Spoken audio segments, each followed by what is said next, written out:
En la historia de hoy, un grupo de jóvenes aventureros subestimó la furia de la naturaleza.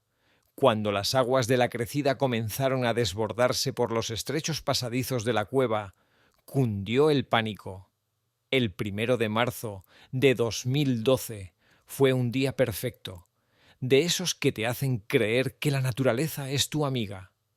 No había ni una sola nube en el cielo y el sol brillaba en lo alto. Cuando 8 estudiantes de secundaria y sus profesores se reunieron a la entrada de la cueva Hidden River, estaban a punto de comenzar una emocionante ruta de 3 horas, desviándose del recorrido habitual para explorar partes de la cueva que la mayoría de los turistas nunca ven. La cueva Hidden River, en Kentucky, es un enorme laberinto subterráneo que se extiende kilómetros bajo tierra y está formado por pasadizos que serpentean hacia las profundidades de la oscuridad. La cueva recibe su nombre del río subterráneo que fluye por sus niveles inferiores. El grupo estaba formado por jóvenes inexpertos que probablemente nunca antes habían vivido una verdadera exploración subterránea. Sus profesores habían organizado esta aventura educativa con la idea de que sería una forma inolvidable de enseñarles geología y ecosistemas subterráneos. Con linternas en la cabeza, equipo de seguridad básico y la ingenua confianza de que nada podía salir mal en una tarde soleada, entraron en la cueva. Su guía los llevó a través de estrechos pasadizos y amplias salas, alejándolos cada vez más de la superficie y adentrándolos en las profundidades de la Tierra. Cuando alcanzaron los 2,4 kilómetros de profundidad en el sistema de cuevas, se encontraban en un mundo completamente diferente. A esa profundidad, la señal del teléfono móvil no llegaba y no se oía ningún sonido de la superficie. Para salir sanos y salvos, dependían completamente de sus guías y de su preparación. Pero había algo que no habían previsto. A 2,4 kilómetros de altura, el tiempo perfecto estaba a punto de mostrar su cara más mortífera. Mientras exploraban las salas más profundas de la cueva, arriba se estaban acumulando rápidamente nubes de tormenta. Se estaba formando un sistema meteorológico violento, lo que los meteorólogos denominan supercélula, capaz de descargar una gran cantidad de lluvia en poco tiempo. Las primeras gotas comenzaron a caer. En cuestión de minutos, se convirtió en un aguacero, y luego en un diluvio que convirtió cada arroyo, río y hondonada en una riada desenfrenada. Bajo tierra, los jóvenes que estaban con sus profesores no sabían que su mundo estaba a punto de cambiar para siempre. Seguían estudiando las formaciones de la cueva y aprendiendo sobre los ecosistemas subterráneos. Mientras tanto, millones de litros de agua comenzaban a entrar por la entrada de la cueva. Los sistemas fluviales subterráneos son en realidad enormes canales de agua de lluvia. En condiciones normales, esto crea tranquilos arroyos subterráneos que embellecen las cuevas. Sin embargo, en tormentas violentas, se convierten en mortíferas riadas que pueden inundar todo el sistema de cuevas en cuestión de minutos. El director de la cueva Hidden River, David Foster, y el guía Joe Forsyth son espeleólogos experimentados. Observaban la situación desde arriba y se dieron cuenta de la gravedad del asunto. El tranquilo río subterráneo que conocían se estaba convirtiendo en un monstruo. Observaron con horror cómo el nivel del agua subía rápidamente.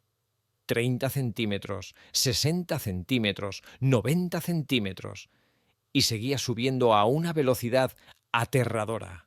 Las inundaciones subterráneas no se extienden como las inundaciones en la superficie, sino que se concentran en pasajes estrechos y fluyen con una fuerza tremenda, llenando rápidamente la cueva.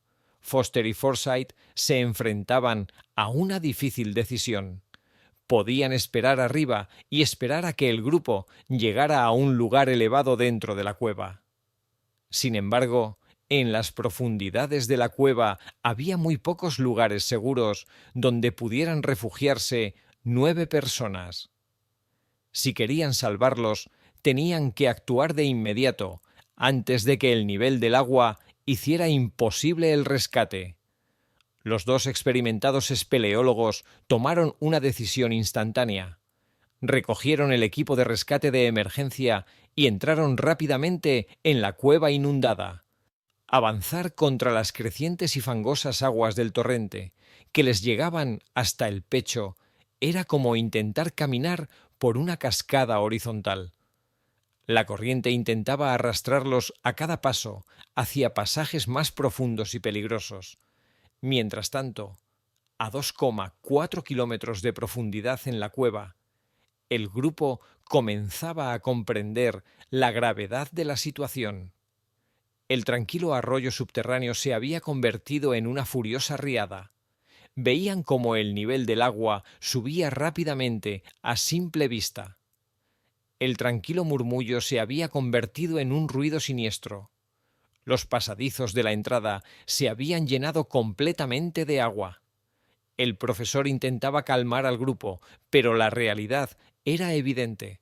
Las vías de salida seguras habían desaparecido y, aunque la lluvia cesara de inmediato, el agua tardaría horas o incluso días en retirarse. El agua subió primero hasta las muñecas, luego hasta las rodillas y finalmente hasta la cintura. En los estrechos pasadizos, un aumento de unos pocos centímetros podía suponer la diferencia entre la vida y la muerte. Foster y Forsyth, adivinando dónde podría estar el grupo, concentraron sus búsquedas en esa dirección. Finalmente, tras avanzar con dificultad varios metros, Forsyth encontró a 9 personas aterrorizadas, agarradas a las paredes de piedra caliza. Los jóvenes notaron la luz de esperanza en sus ojos. «Os sacaremos de aquí», dijo Forsyth con determinación. Era imposible utilizar los pasadizos principales para regresar, ya que el nivel del agua había subido demasiado. Pero Forsyth conocía unos pasadizos secretos que nadie más conocía. Se ató una cuerda de seguridad a la cintura y se aseguró de que todos los miembros del grupo se sujetaran a ella. Ante ellos se extendía el camino más aterrador de sus vidas. Caminaban a la altura del pecho, a veces nadando completamente sumergidos en el agua, por pasadizos increíblemente estrechos y sofocantes. En algunos lugares tenían que arrastrarse por huecos un poco más anchos que sus cuerpos, trepar por formaciones rocosas resbaladizas y en los puntos donde el techo se inclinaba, arrastrarse de rodillas por el agua que fluía. En varias ocasiones, los jóvenes perdieron el equilibrio y, de no ser por la cuerda de seguridad, habrían sido arrastrados por las aguas. Tras horas de lucha por la supervivencia, la ruta elegida por Forsyth los llevó a una zona más elevada y, a continuación, a pasadizos secos que no se habían visto afectados por la inundación. Desde allí, finalmente pudieron llegar a una salida que quedaba fuera de la ruta principal de la inundación. Cuando salieron, estaban agotados, helados, e incluso algunos habían sufrido hipotermia grave. Habían sufrido un trauma, pero estaban vivos. Los 9 habían sobrevivido a una catástrofe que fácilmente podría haberles costado la vida. Algunos se derrumbaron en el suelo embarrado y lloraron, mientras que otros, en estado de shock, no pudieron reaccionar. La tormenta que los había sumido en esa pesadilla estaba pasando poco a poco, pero la cueva seguiría inundada. La entrada principal seguía completamente bloqueada, lo que demostraba que la única posibilidad de salvación había sido que Forsyth eligiera la ruta secreta. Los jóvenes que sobrevivieron a este terrible suceso tuvieron mucha suerte de que un espeleólogo experimentado como Forsyth estuviera allí ese día, y esta terrible experiencia se convirtió en algo que nunca olvidarán en toda su vida.